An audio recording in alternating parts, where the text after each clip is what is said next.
China's deep reach into the U.S. telecom network. Commentary. What's a little eavesdropping between friends? If only that were the case. China's long march into U.S. networks. The truth is that China has spent years positioning itself inside the infrastructure that carries America's most valuable information. The U.S. House Select Committee on China's report titled Stranger Pings, the threat of CCP-controlled infrastructure in the U.S. communications backbone, shows without question that China Mobile, China Unicom, and China Telecom have maintained extensive unregulated footprints in the U.S. telecom networks. The committee's conclusion is staggering. They've determined that Chinese state-owned carriers remained embedded in the U.S. internet ecosystem long after federal regulators had determined that they were vulnerable to exploitation, influence, and control by the Chinese Communist Party. Unfortunately, the damage goes well beyond 3 Chinese telecom companies. Washington identified the threat years ago. What's more, this isn't a state secret.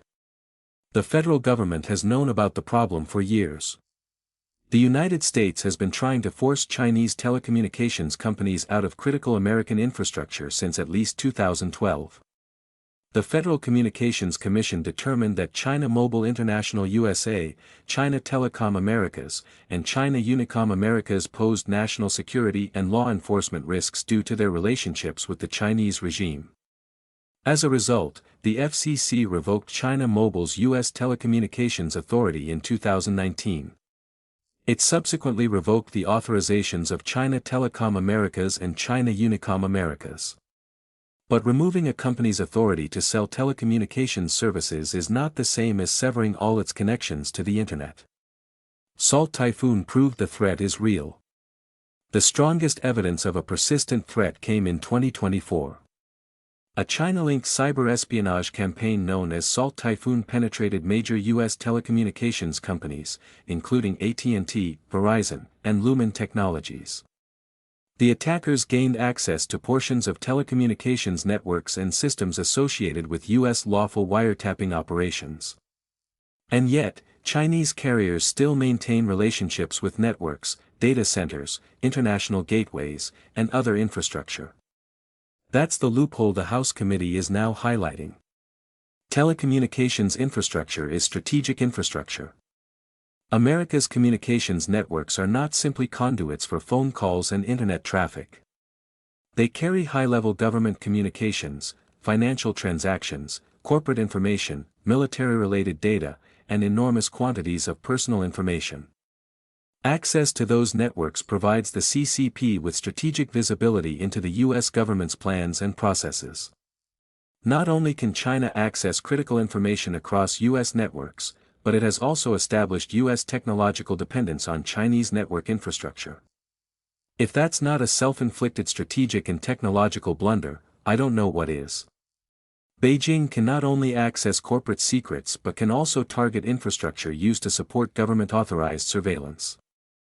That's a strategic vulnerability, and the House Select Committee on China has repeatedly warned that Chinese telecommunications companies can create opportunities for Beijing to obtain information, influence infrastructure, and advance the CCP's strategic objectives overseas. America's larger problem is the network itself. That implies a systemic vulnerability. America's communications infrastructure is deeply interconnected with Internet service providers and depends on backbone carriers. Those carriers depend on routers, data centers, international gateways, cloud infrastructure, and undersea cables. A vulnerability in one layer can provide access to another, and Chinese cyber operations have increasingly targeted this infrastructure. The FBI and other U.S. officials have warned that Chinese state-sponsored hackers have targeted American critical infrastructure, including communications, energy, transportation, and water systems. This is where the CCP's strategy becomes particularly dangerous. The objective does not have to be destroying America's networks. The Chinese regime can quietly penetrate them, map them, and prepare them for future exploitation. China has strategic leverage. Once inside a network, an adversary can study its architecture, identify vulnerabilities, monitor communications, and potentially establish access points that remain dormant until needed. U.S. officials have warned that Chinese cyber actors have engaged in pre-positioning activities within American critical infrastructure that could enable disruption during a future crisis. That changes the nature of the threat. Cybersecurity is no longer simply about preventing theft. It is about preventing an adversary from quietly establishing the ability to disrupt the country when it matters most.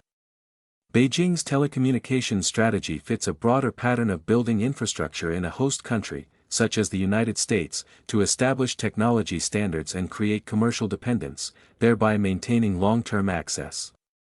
The result is strategic leverage. The United States and its allies have increasingly recognized this danger. Washington has restricted Chinese telecommunications equipment, while allied governments have taken similar steps involving Huawei, ZTE, and other Chinese technology companies. But removing equipment is only one part of the problem. The United States also has to understand who controls the networks, who has access to them, and where hidden dependencies remain. The bottom line. The Stranger Pings report clearly warns us that China's telecommunications presence in the United States is not merely a commercial issue, it is a national security issue. Washington has already identified Chinese telecom companies as security risks and has taken steps against them. But the House committee says their infrastructure connections have persisted. Salt Typhoon demonstrated what those vulnerabilities can produce when exploited. China doesn't need to control America's entire telecommunications system to threaten it. It just needs access to strategically important parts of it. The next great power conflict may not begin with missiles, but rather with strategic U.S. defense networks going dark. That's why America's telecommunications infrastructure should be treated as what it has become, critical national security infrastructure and a battlefield in the strategic competition with Communist China.